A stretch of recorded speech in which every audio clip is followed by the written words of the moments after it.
آج کے مادی دور میں انسان نے روٹی اور رزق کو زندگی کا نصب العین بنا لیا ہے۔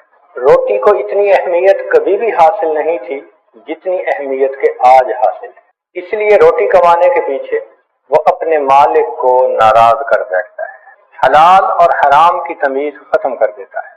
یوں محسوس ہوتا ہے ایک دوڑ لگی ہوئی ہے اور ہر بندہ پہلے سے زیادہ بہتر روٹی حاصل کرنے کے چکر میں۔ اور یہ بھی بات ساتھ ہے کہ جتنی پیٹ بھرے کی بیماریاں آج ہیں یہ تاریخ میں اس سے پہلے کبھی نہیں تھی۔ بلڈ پریشر، نمک زیادہ کھانا، ڈائبیٹک چینی زیادہ کھانا، کارڈک پیشنٹ چربی زیادہ کھانا۔ تو آپ غور اگر کریں تو زیادہ کھا کر مرنے والوں کی تعداد کم کھانے کی وجہ سے مرنے والوں سے بہت زیادہ ہے، مگر شکوے بھی بہت زیادہ، پریشانی بھی بہت زیادہ۔ جس گھر کو دیکھیں رزق کی پریشانی کا شکوہ الا ماشاء اللہ۔ جتنے گھر کے لوگ ہوتے ہیں، مرد اور عورتیں، سب نوکری پیشہ، سب کی الگ الگ گاڑیاں، اور پھر شکوے۔ میں یاد پڑتا ہے کہ بچپن میں فقیر کو دیکھا کرتے تھے تو وہ روٹی کا سوال کرتا تھا، آٹا دے دو، روٹی دے دو، روٹی کا سوال کرتا تھا۔ پھر ایک وقت آیا کہ جب فقیر روٹی پر مطمئن نہیں ہوتا تھا، اس کو 5 روپے چاہیے تھے سگریٹ پینے کے لیے، اور آج وہ وقت ہے کہ فقیر 5 روپے نہیں 50 روپے کا سوال کرتا ہے، چونکہ اس کو اپنے سیل فون کے اندر ایزی لوڈ ڈلوانا ہوتا ہے، اسے اپنے لوڈ ون کو میسج کرنا ہوتا ہے۔ آج کے سائل کا یہ حال ہے، اور رزق کے شکوے بھی اتنے زیادہ۔ حالت یہ ہو چکی کہ جو عورت آج کے دور میں خوبصورت ہے اسے خوش نصیب سمجھا جاتا ہے، عمل کی رتی نہ ہو، پرلے درجے کی خدا کی نافرمان ہو، لیکن فقط خوبصورتی پر عورت کو خوش نصیب سمجھا جاتا ہے۔ اور مرد کے پاس اگر دولت ہو تو اس کو خوش نصیب سمجھتے ہیں، نہ شکل ہو نہ عقل ہو، بڑا خوش نصیب جی۔ بے وقوفی کی بات بھی کرے گا تو اس کو بھولا بادشاہ کہیں گے، میاں صاحب بڑے بھولے ہیں۔ عزت کا معیار بدل گیا، جس کے پاس مال زیادہ وہ معزز بن گیا، نہ نیکی کو دیکھا، نہ تقوی کو دیکھا، نہ خدا خوفی کو دیکھا، معیار بدل دیا۔ تو چونکہ آج کا یہ مسئلہ بہت بڑا ہے، اکثر آنے والے پوچھتے ہیں مجھے لگتا ہے کسی نے کچھ کر دیا، رزق باندھ دیا، لوگوں کو کیوں چھوٹا خدا بناتے ہو؟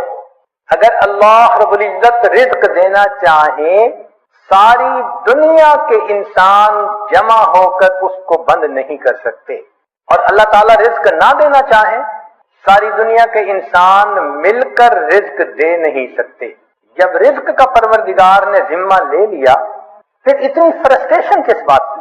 مومن کسی اور نظر سے دیکھتا ہے، اس کو تو یہ دیکھنا ہے کہ مجھے رزق کے لیے ہاتھ ہلانے ہیں، حرکت کرنی ہے، اور اس حرکت میں میرے مولا نے برکت دے دی، جو میرا حصہ ہے وہ مجھے ملے گا۔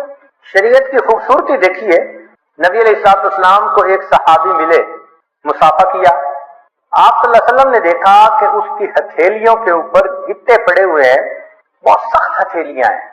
تو آپ صلی اللہ علیہ وسلم نے پوچھا کہ تمہارے ہاتھ اتنے سخت کیوں ہیں؟ اے اللہ کے حبیب صلی اللہ علیہ وسلم، میں مزدور ہوں، پتھر توڑتا ہوں، وہی میرا ذریعہ معاش ہے۔ تو نبی علیہ السلام نے مسکرا کر دیکھا اور فرمایا الکاتب حبیب اللہ، جو ہاتھ سے محنت مزدوری کرتا ہے وہ اللہ کا دوست ہوتا ہے۔ یہ کتنی خوبصورت شریعت ہے کہ اپنی ضروریات کے لیے، اہل خانہ کی ضروریات کے لیے انسان اگر قدم اٹھاتا ہے اس کو عبادت کا درجہ دے دیا۔ فرمایا کہ یہ شخص اللہ کا دوست ہے، القاسب حبیب اللہ۔ چنانچہ دین اسلام نے اعتدال کا سبق دیا، فرمایا دیکھو دو ایکسٹریمز ہوتی ہیں، ایک تو یہ کہ انسان اتنا عبادت میں لگ جائے کہ دنیا کو خیر بات کہہ دے، فرمایا یہ رہبانیت ہے اور منع ہے، لا رہبانیت فی الاسلام۔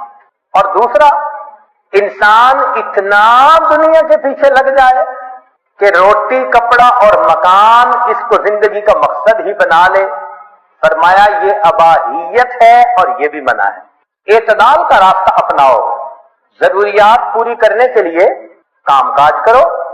چنانچہ شقیق بلخی رحمت اللہ علیہ اپنی روزی کے لیے کسی دوسرے شہر کا سفر کرنا چاہتے تھے، اپنے دوست احباب سے مل کر وہ چلے، کچھ دنوں بعد واپس اپنے شہر میں ابراہیم ادم رحمۃ اللہ علیہ نے پوچھا شفیق کیا ہوا؟ کہنے لگے میں راستے میں تھا، ایک معذور چڑیا کو دیکھا، زخمی چڑیا کو جو اڑ نہیں سکتی تھی۔ ایک صحت مند چڑیا اس کے پاس آئی اور اس کے منہ میں دانا تھا، اس نے آ کے اس کے آگے ڈالا اور معذور چڑیا نے کھا لیا۔ تو میں نے دل میں سوچا کہ جو پروردگار معذور چڑیا کو رزق دے سکتا ہے وہ مجھے بھی دے گا، تو میں وہاں سے واپس آ گیا۔ ابراہیم ادم رحمت اللہ علیہ نے فرمایا کہ دیکھو، معذور کا وتیرہ نہ اپناؤ، طاقتور بن کر محنت کرو، کماؤ، خود بھی کھاؤ، اللہ کے بندوں کو بھی کھلاؤ۔ تو شریعت یہ بھی نہیں کہتی کہ معذور بن کے بیٹھے رہو، پڑے رہو۔ جوان العمر انسان ہو اور دن کے 2 بجے تک اس کی نیند ہی پوری نہ ہوتی ہو، شریعت نے کہا فریضۃ بعد الفرائض، حلال رزق کو کمانا یہ بھی فریضہ ہے۔ ساتھ یہ بھی کہہ دیا کہ اتنا بھی نہ اس میں لگ جانا کہ نمازیں ہی قضا کر بیٹھو، تم کہو مجھے نماز کی فرصت ہی نہیں۔ تو یہ دین اسلام کی خوبصورتی ہے، اعتدال کا راستہ دیا۔ یہ ذہن میں رکھیے گا کہ پیٹ کا مسئلہ زندگی تک کا ہی نہیں، قبر کے بعد کا بھی ہے۔ پیٹ کا مسئلہ زندگی تک محدود نہیں، زندگی کے بعد بھی پیٹ کا مسئلہ ہوگا۔ اگر نافرمانی کر کے دنیا میں رہے، جو بندہ جہنم میں پہنچا تو وہاں کیا کھانے کو ملے گا؟ زقوم۔ کیا پینے کو ملے گا؟ غسلین۔ تو کھانے پینے کی ضرورت تو وہاں بھی۔ تو دنیا کی مختصر زندگی کو نافرمانی میں گزار کر اپنے لیے آخرت کے عذاب کو واجب کر لینا، یہ کہاں کی عقل مندی؟ تو رزق کے معاملے میں انسان حرام اور حلال کا خیال رکھے۔ پیٹ تو انسان کا اتنا چھوٹا کہ 2 روٹی سے بھر جاتا ہے، یا تو پیٹ اتنا بڑا ہوتا کہ کھاتے کھاتے بھرتا ہی نہ، اور پھر فکر مند ہوتا تو چلو اور بات تھی کہ برتن بہت بڑا، جتنا بھی کھانا سامنے رکھ دو 2 روٹی سے زیادہ کھا نہیں پاتا، زیادہ کھائے گا تو اگلے دن ڈاکٹر کے پاس جائے گا۔ جانوروں کے پیٹ تو بہت بڑے، ہاتھی کو دیکھو ٹنوں کے حساب سے سبزہ کھاتا ہے، ہپو دریائی گھوڑا اس کو کبھی دیکھو تو اکثر مجھے تو یوں محسوس ہوتا ہے کہ یہ سارا پیٹ ہے جس کو اللہ نے ٹانگیں لگا دی ہے، جب دیکھو کھاتا نظر آئے گا۔ بلو ویل ایک مچھلی ہے، اس کا وزن ہر دن میں 200 پاؤنڈ سے زیادہ بڑھتا ہے، بندے کا تو وزن ہی 200 پاؤنڈ نہیں ہوتا۔ تو جس مچھلی کا پیٹ اتنا بڑا کہ وزن روزانہ 200 پاؤنڈ بڑھے تو خوراک کتنی ہوگی؟ اللہ اس مخلوق کو بھی رزق دے رہا ہے۔ تو 2 روٹی کھانے والا انسان پریشان۔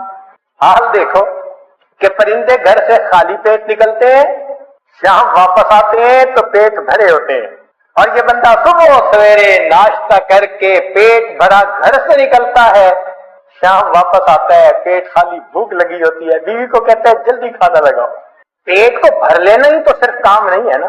حدیث مبارکہ اکثر شبعان فی الدنیا اکثر جوعا فی الآخرہ، جو دنیا میں اکثر پیٹ بھرا رہے گا وہ آخرت میں اکثر پیٹ خالی رہے گا۔ تو یہ مقصد زندگی نہیں ہونا چاہیے۔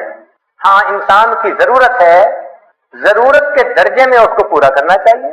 علماء نے عجیب بات لکھی کہ پیٹ بھر کر کھانے کی جس کو عادت ہو اس کی نصیحت کا دوسروں پہ اثر نہیں ہوتا، اور خود اس کے اوپر دوسرے بندے کی نصیحت کا اثر نہیں ہوتا۔ فتاوی ہندیہ میں یہ بات لکھی۔ اس بات کی طرف بھی ذرا غور کریں کہ کہیں ایسا تو نہیں ہمارے سیاہ کارناموں نے ہمارے رزق کے دروازوں کو بند کروا دیا ہو؟ کیوں چھوٹی چھوٹی اس بات پہ کسی نے جادو کر دیا، کوئی جنات کا اثر، کوئی فلاں اثر، خام مخواہ عاملوں کے پیچھے بھاگتے پھرتے ہیں ایمان خراب کر۔ اگر کمرے میں اندھیرا ہو تو انسان سوچتا ہے کہ کھڑکیاں دروازے بند ہیں، یہ نہیں کبھی سوچتا کہ کسی نے کوئی عمل کر دیا کمرے میں اندھیرا ہو گیا۔ ایک کھڑکی کھولتا ہے، ادھر سے روشنی نہیں آ رہی، دوسری کھڑکی کھولتا ہے، تازہ ہوا نہیں آ رہی، دروازہ کھول دیتا ہے۔ ہم بھی سوچیں کہ ہمارے اوپر اگر یہ معاملہ ہے تو ان دروازوں کو کس چیز نے بند کیا، اور اب ان دروازوں کو ہم کیسے کھول سکتے ہیں؟ نقطے کی بات، تدبیر پیالہ ہے اور اللہ ہی دینے والا ہے۔ تدبیر پیالہ ہے اور اللہ ہی دینے والا ہے۔ تو جب پروردگار دینے والا ہے تو پرواہ کس بات کی؟ اس لیے اللہ رب العزت نے مال کو خیر کہا، انہو لحب الخیر لشدید، مال کو قیامہ کہا۔ قرآن مجید میں دو چیزوں کو قیامہ فرمایا، ایک بیت اللہ کو، جعل اللہ الکعبۃ البیت الحرام قیاما للناس، اس لیے کہ بیت اللہ انسان کی روحانی زندگی کے قیام کا سبب، اور مال کو قیامہ کہا، وَلَا تُؤْتُوا السُّفَهَاءَ أَمْوَالَكُمُ الَّتِي جَعَلَ اللَّهُ لَكُمْ قِيَامًا، یہ انسان کی جسمانی زندگی کے قیام کا سبب۔ اور آج کے دور میں مال انسان کے ایمان کے لیے ڈھال ہے، آج کے دور میں مال انسان کے ایمان کے لیے ڈھال ہے، ورنہ جس کے پاس مال نہیں وہ تو لوگوں کی جیب کا رومال ہے، جیب کا رومال ناک صاف کی پھینک دیا۔ غریب آدمی کا آج یہی ہے، لوگ مطلب نکالتے ہیں ایک طرف، حیثیت ہی نہیں معاشرے میں۔ رزق کے معاملے میں دو باتیں اہم ہیں، ایک تو یہ کہ رزق بھی انسان کو تلاش کرتا ہے، موت بھی انسان کو تلاش کرتی ہے، مگر رزق موت سے زیادہ تیز رفتار ہے، موت سے پہلے بندے تک پہنچتا ہے۔ اور دوسری اہم بات کہ سود کا کام کرنے سے انسان اللہ کا دشمن بنتا ہے، اللہ سے جنگ کرتا ہے۔ جو چٹان سے سر مارے گا سر ہی پھوڑے گا، جو اللہ سے جنگ کرے گا اپنی تباہی کا خود ذمہ دار۔ ظاہر آنکھ کیوں دیکھتی ہے، بینک سے قرضہ لے لو بزنس اچھا چلے گا، ان بینک کے قرضوں کے پیچھے ہم نے ہزاروں کو بینک رفت ہوتے ہوئے دیکھا ہے۔ تو سود کی وجہ سے مال کی برکت ختم، اور زکوٰۃ کے ادا کرنے سے مال کی برکت شروع۔ جس بندے نے زکوٰۃ نکالنی شروع کر دی اس کے مال میں اللہ نے برکت ڈالنی شروع کی۔ اور برکت کس کو کہتے ہیں کہ وہ رزق انسان کے لیے کافی وافی شافی ہو جاتا ہے، غیروں کے سامنے ہاتھ نہیں پھیلانے پڑتے، جتنا ہوتا ہے انسان پرسکون زندگی گزارتا ہے۔ آج کے دور کا سب سے بڑا فتنہ یہی، یا لیت لنا مثل ما اوتی قارون، اے کاش ہمیں بھی وہ ملتا جو قارون کو ملا تھا۔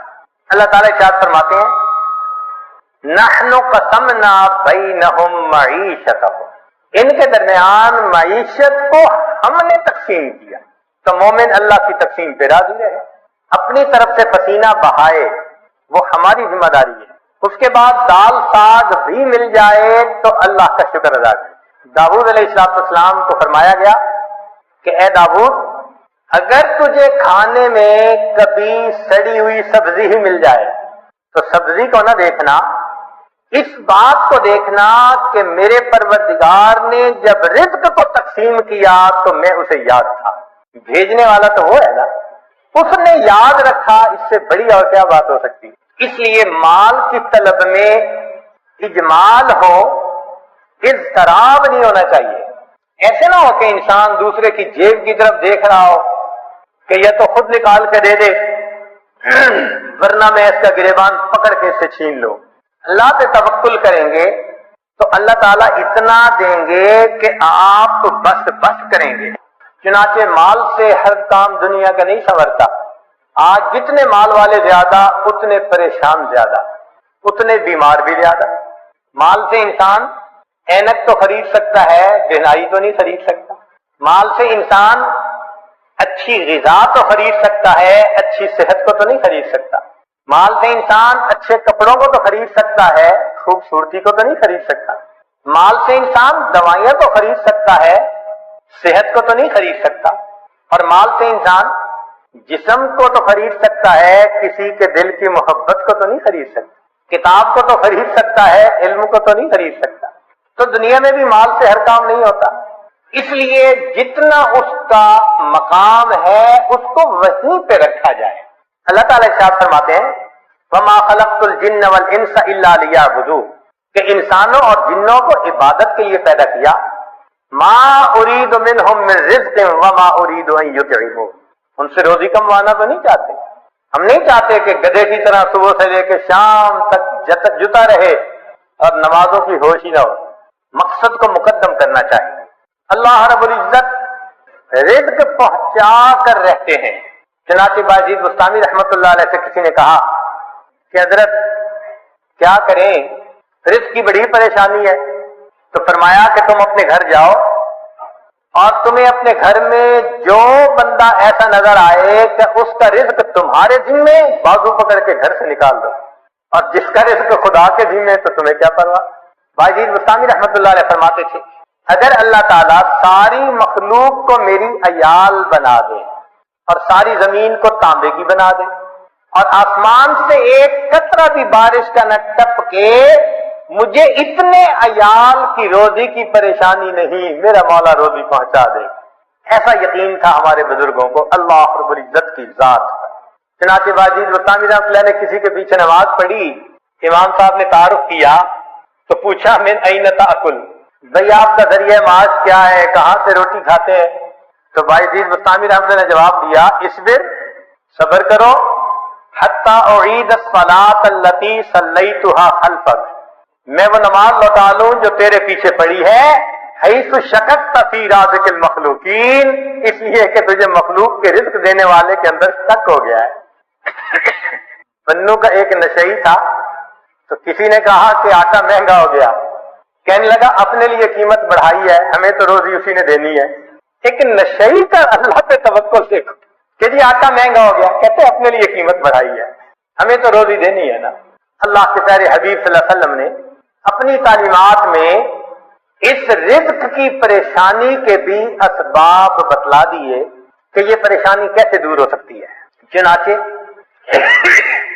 قرآن و احادیث میں سے 16 ایسے نکتے ہیں جو ہم نے آج جمع کیے، ان کو سمجھ لیں کہ یہ چابیوں کا ایک گچھا ہے، 16 کنجیاں ہیں، ہر کنجی رزق کا دروازہ کھولتی ہے، اور یہ بتانے والا کوئی عام عامل نہیں ہے، یہ سید الاولین والآخرین اللہ کے پیارے حبیب صادق الامین، جس زبان سے ہمیں قرآن ملا اسی زبان سے ہمیں نبی علیہ السلام کا فرمان ملا، انہوں نے یہ بات بتائی تو دلوں میں ہم یقین کر کے ان باتوں کو سنیں اور ان اعمال کو اپنائیں اور رزق کے دروازوں کو آنکھوں سے کھلتا دیکھیں۔ رزق کی پہلی کنجی اللہ تعالیٰ ارشاد فرماتے ہیں وَأْمُرْ أَهْلَكَ بِالصَّلَاةِ وَاصْطَبِرْ عَلَيْهَا، اہل خانہ کو نماز کا حکم دیجئے اور اس پر جمے رہیے، صبر کیجئے۔ لا نسألک رزقا، ہم آپ سے رزق نہیں چاہتے، نحن نرزقک، رزق ہم پہنچائیں گے۔ اس آیت مبارکہ میں اللہ رب العزت ایک وعدہ فرما رہے ہیں اور وہ پروردگار وعدے کو نبھانا جانتا ہے۔ تو معلوم ہوا کہ جس گھر کے سب مرد عورتیں اہتمام کے ساتھ نماز پڑھیں، ایک ہوتی ہے گنڈے دار نماز، مرد ہیں تو جماعت نماز کا اہتمام نہیں، عورتیں ہیں تو گھر کے کام مقدم، بس بھاگی دوڑی میں قضا ہوتے ہوتے نماز، ایسی نماز نہیں، اہتمام کے ساتھ نماز۔ تو جس گھر کے سب لوگ اہتمام سے نماز پڑھیں، یہ نہ ہو کہ عورت کھڑی تو مصلی پہ ہو جائے اور ہاتھ باندھ کر کپڑوں کی آپس میں کلر میچنگ کر رہی ہے، مرد مصلی پہ تو کھڑا ہو جائے اور گلی بازار کی سیریں کر رہا ہو، ایسی نماز نہیں۔ نماز پڑھے جیسے نماز دھیان توجہ کے ساتھ پڑھنی چاہیے، کوشش تو کرے نا اپنی طرف سے دھیان جما کر پڑھنے کی، کوشش پر اللہ کی طرف سے اجر عطا ہوتا ہے، دنیا میں نتائج پر اجر ملتا ہے کہ یہ اچیو کر کے دکھاؤ تب تمہیں یہ ملے گا۔ اللہ فرماتے ہیں کوشش کر کے دکھاؤ۔ چنانچہ حدیث پاک میں آتا ہے کہ جو شخص اپنے بھائی کی حاجت براری کے لیے اس کے ساتھ چل پڑتا ہے، اللہ 10 سال کے نفلی اعتکاف کا ثواب عطا فرما دے۔ یہ تو نہیں کہا کہ کام کرواؤ بھائی کا، نہیں، یہ اس اللہ رب العزت کی رحمتوں کی انتہا ہے۔ فرمایا کہ منزل تک پہنچنا تو تمہارے بس میں نہیں ہے، یہ تو مقدر کا معاملہ، ہم تو یہ دیکھیں گے قدم کون اٹھاتا ہے، چلتا کون ہے۔ تو نماز صحیح اہتمام کے ساتھ پڑھنے کی کوشش کریں، برکتوں کے دروازوں کو کھلتا دیکھیں۔ میرے مالک نے فرما دیا نحن نرزقک، ہم رزق دیتے ہیں۔ چنانچہ آپ گھر کے ہر چھوٹے بڑے کو نماز کا اہتمام سکھائیے، رزق ملنے کی قسم یہ عاجز کھا سکتا ہے۔ ماسٹر کی ہے رزق کی، کاروبار، نوکری، کوئی بھی مسئلہ ہو رزق کا، اہتمام نماز سے اللہ رب العزت مسئلوں کو حل فرما دے۔ دوسرا عمل کثرت استغفار، قرآن مجید میں ارشاد فرمایا فَقُلْتُ اسْتَغْفِرُوا رَبَّكُمْ إِنَّهُ كَانَ غَفَّارًا يُرْسِلِ السَّمَاءَ عَلَيْكُمْ مِدْرَارًا وَيُمْدِدْكُمْ بِأَمْوَالٍ۔ تو کثرت ذکر سے اللہ فرماتے ہیں میں مال کے ذریعے سے تمہاری مدد کروں گا۔ ایک اور حدیث پاک میں ہے من اکثر من الاستغفار جعل اللہ له من كل هم فرجا ومن كل ضيق مخرجا ورزقه من حيث لا يحتسب۔ امام قرطبی رحمۃ اللہ علیہ فرماتے ہیں گناہوں کی معافی مانگنے سے بارش ملتی ہے، اللہ رب العزت قوموں کے رزق کو وسیع فرما دیتے ہیں۔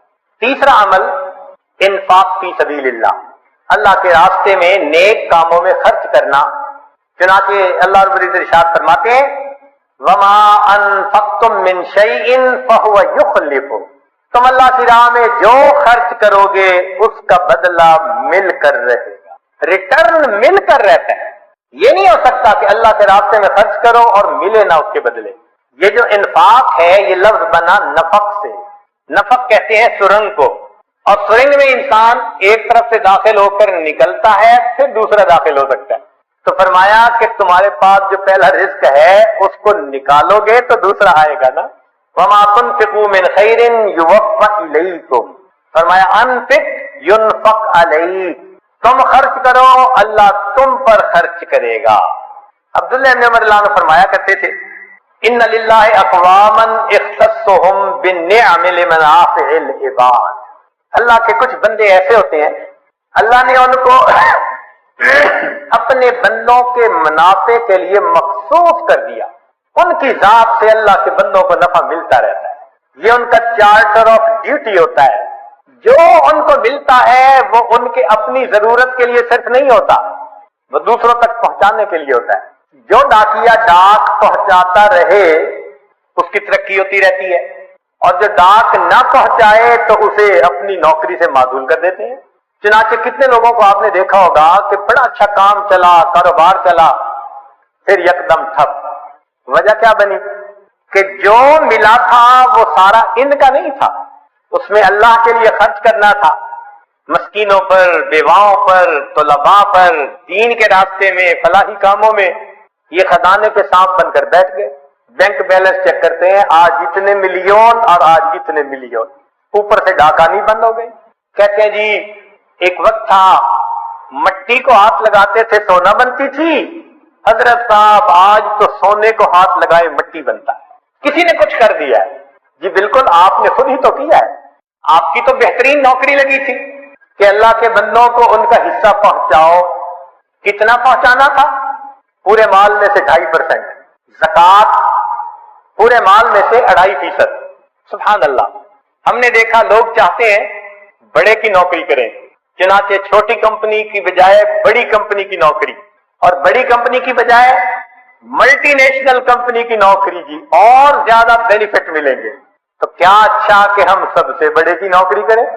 سب سے بڑے کی نوکری یہ کہ جو اللہ نے مال دیا گن گن کر اس کی زکوٰۃ کو نکالیں۔ اللہ وہ پروردگار ہے جو 2.5% مال غریبوں تک پہنچانے کے بدلے امیروں کو 97.5% تنخواہ عطا۔ اتنا بڑا کوئی پے کرنے والا مالک دیکھا جو 97.5% تنخواہ پے کرے، یہ تمہاری تنخواہ ہے، اور ڈیوٹی اتنی ہے کہ 2.5% تو میرے جو محتاج بندے ہیں، ضرورت مندے ہیں، یہ تنخواہ ان تک پہنچائے۔ اب جو 2.5% کو بھی لے کے بیٹھ جائے تو پھر اس کی بجائے اللہ تعالیٰ رزق کسی اور کے ذریعے سے پہنچا دیں گے۔ رابعہ بصریہ کے پاس مہمان آ گئے، اتنی دیر میں دروازہ کھٹکھٹایا گیا، خادمہ نے کہا جی کہ کوئی بندہ کھانا لایا ہے۔ فرمان لگی گنو کتنی روٹیاں؟ اس نے کہا 9۔ کہنے لگی یہ میرا حصہ نہیں کسی اور کا ہے، اسے کہو جاؤ۔ دوبارہ دروازہ کھٹکھٹایا، کوئی بندہ کھانا لایا ہے، روٹیاں گنو۔ اس نے کہا جی 9۔ بھئی میرا حصہ نہیں کہہ دیا، اس کو جو جاؤ کسی اور کا ہے۔ پھر تھوڑی دیر بعد تیسری مرتبہ دروازہ کھٹکھٹا، خادمہ نے کہا جی کہ پھر کوئی بندہ روٹی لایا ہے، کتنی؟ 9۔ اس نے کہا میرا حصہ نہیں، جاؤ اس کو کہہ دو چلا جائے۔ اس نے کہا کیوں نہیں لے رہی، مہمان بھی تو ہیں۔ اس نے کہا دیکھو میرے پاس آج صبح 1 روٹی تھی، سائل آیا تھا، میں نے اللہ کی رضا کے لیے 1 روٹی دے دی، میرے اللہ کا وعدہ ہے من جاء بالحسنۃ فلہ عشر امثالھا، 10 گنا ملے گا۔ 9 روٹیاں میری نہیں ہو سکتی، خادمہ نے ہاتھ جوڑ دیے، مجھے بھی بھوک لگی ہوئی تھی، 1 روٹی میں خود رکھ رہی تھی، یہ 10 ہی ہے۔ ایسا کامل یقین اللہ کے وعدوں پر۔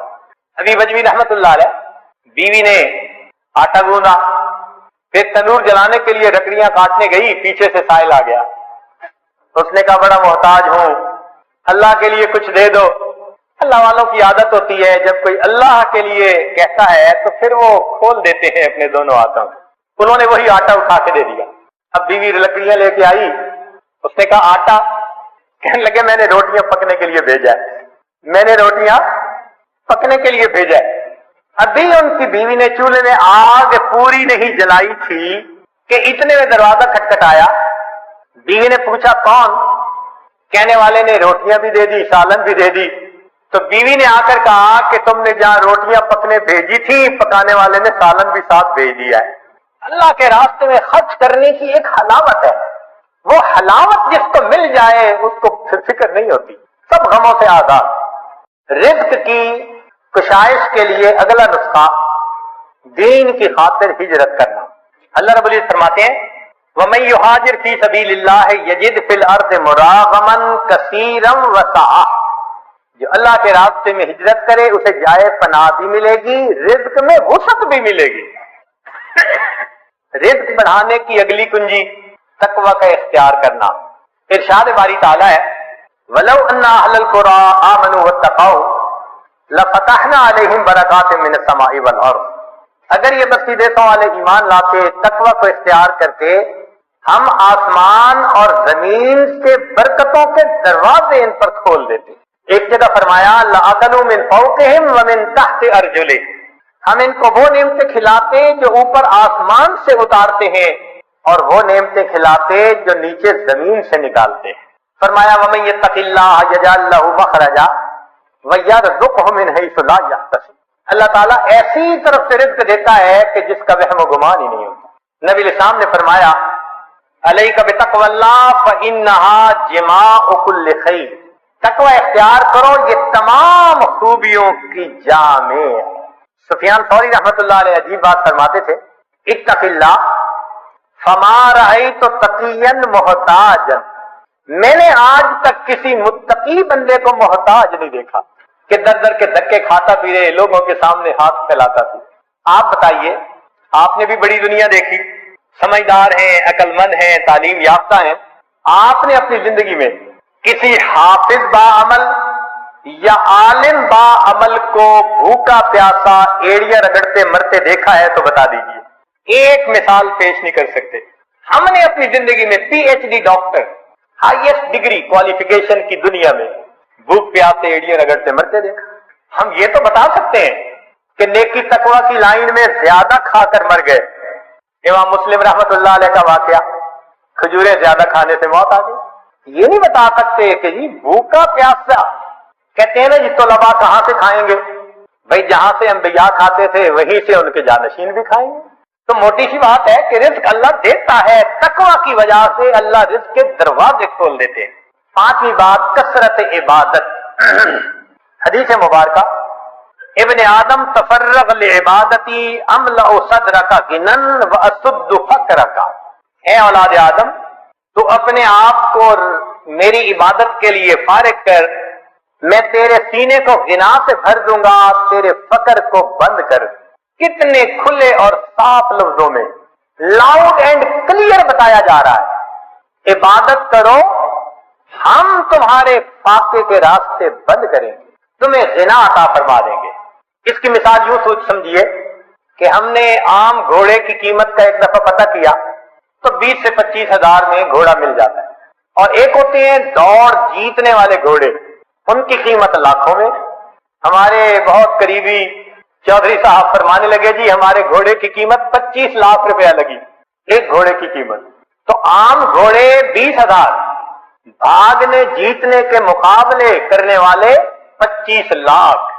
اب اگر 25 لاکھ والے گھوڑے کے مالک کے پاس کوئی جائے جی میری گدا گاڑی کا کچھ کام ہے، گھوڑا دے دو، میں نے گدے گاڑی میں استعمال کرنا ہے، تو وہ ہنس کے کہے گا تمہارا دماغ ٹھکانے ہے، دوڑ کا مقابلہ جیتنے والے گھوڑے کو گدھے گاڑی میں باندھو گے؟ جس طرح دنیا دار انسان دوڑ کا مقابلہ جیتنے والے گھوڑے کو گدھے گاڑی میں باندھنا پسند نہیں کرتا، اللہ کی قسم اللہ رب العزت دین پہ چلنے والوں کو دنیا کی گدھے گاڑی میں باندھنا پسند نہیں کرتا۔ اگلی کنجی کثرت حج اور عمرہ۔ حدیث پاک میں فرمایا وما امر حاج قط، کہ حاجی کثرت سے حج کرنے والا عمرہ کرنے والا وہ کبھی محتاج نہیں ہوتا۔ قیل ومل امار، پوچھنے والے نے پوچھا جی اس کا کیا معنی ہے؟ فرمایا قال ما افتقر، جو فقر کا تجھے ڈر ہوتا ہے اللہ اس ڈر کو ختم کر دے۔ حدیث پاک میں ہے النفقۃ فی الحج کالنفقۃ فی سبیل اللہ، الدرہم بسبعۃ مئہ، ایک درہم کے بدلے میں 700 درہم ملتے ہیں۔ رزق کی ایک اور کنجی صلہ رحمی۔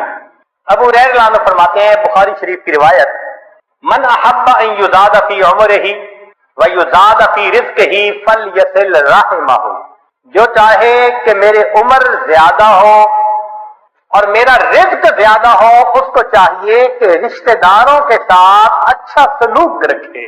آج اگر رزق کی شکایتیں زیادہ ہیں تو دوسری طرف معاملات بھی دیکھو، بہن سے نہیں بولتے، بھائی سے نہیں بولتے، پھپھو سے لڑائی، چچا سے لڑائی، ان کے گھر کا کھانا نہیں کھاتے، پانی نہیں پیتے، کچھ پڑھ کے نہ پلا دیں۔ شریعت جن رشتہ داروں کو جوڑنے کا حکم دیتی ہے وَيَقْطَعُونَ مَا أَمَرَ اللَّهُ بِهِ أَن يُوصَلَ، جب ہم رشتے ناتوں کا خیال نہیں کریں گے تو پھر رزق کے دروازے تو خود بند کریں گے ہم۔ ہاں اگر دین کا کوئی ایسا معاملہ ہے تو سلام دعا تو سب کے ساتھ رکھیے نا، سلام کرنا، حال احوال پوچھنا یہ تو لازم ہے۔ زیادہ قرب کا تعلق رکھنا نہ رکھنا یہ بندے کا اپنا چوائس ہوتا ہے۔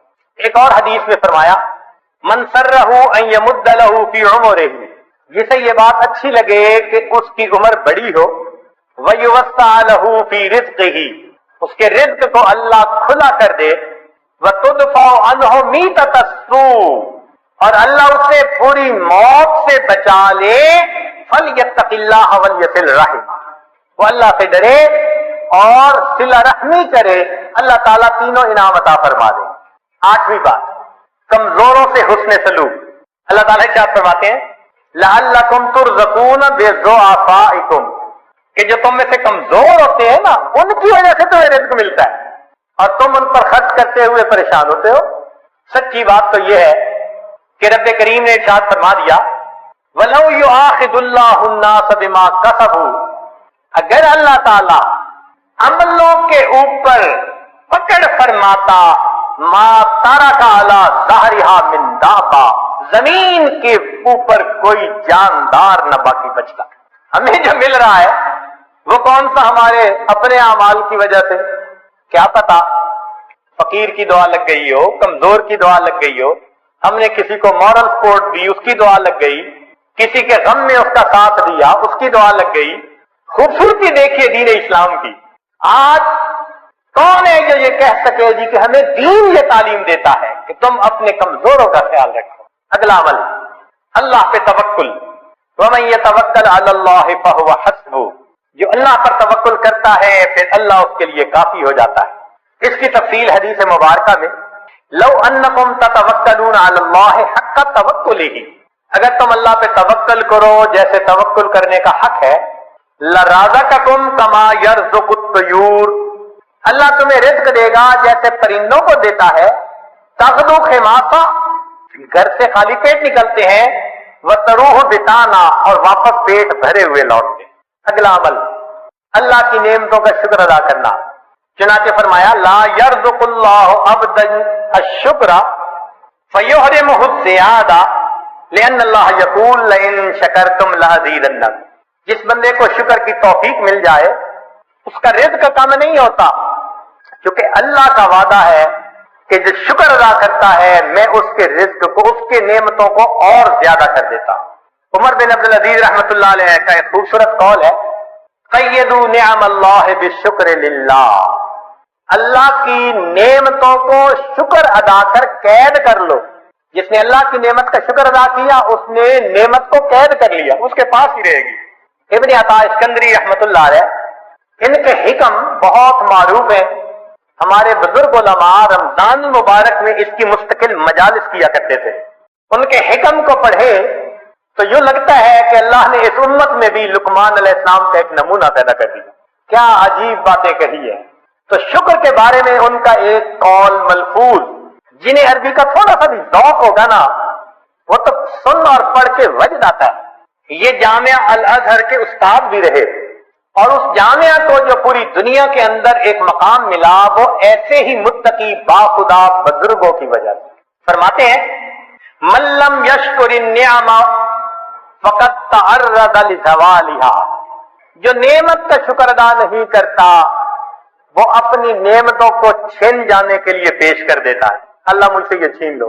من لم یشکر النعم فقد تعرض لزوالها ومن شکرها فقد قید بعقالہ، اور جو شکر ادا کرتا ہے وہ ان نعمتوں کو نکیل ڈال کے اپنے پاس قابو کر لیتا ہے. تو شکر ادا کر کے اللہ کی نعمتوں کو نکیل ڈال لیجیے. پھر فرمایا گھر انسان جائے تو اپنے اہل خانہ کو سلام کرے. اب بتائیے یہ کتنا چھوٹا سا عمل ہے. حدیث پاک میں نبی علیہ السلام نے فرمایا ثلاثۃ کلھم ضامن علی اللہ، تین ہے جن کی ضمانت اللہ نے لی. ان عاش رزق وکفا، اگر وہ زندہ رہے گا اللہ رزق دے گا جو اس کے لیے کافی ہوگا. ان تین میں سے ایک بندہ رجل داخل بیتہ بسلام، جو اپنے گھر میں داخل ہو اپنے اہل خانہ کو سلام کرے. یہ کتنا چھوٹا سا عمل ہے. اب بتائیے کہ اس عمل پر رزق کا دروازہ کھلنے کے وعدے، اور ہوتا کیا ہے؟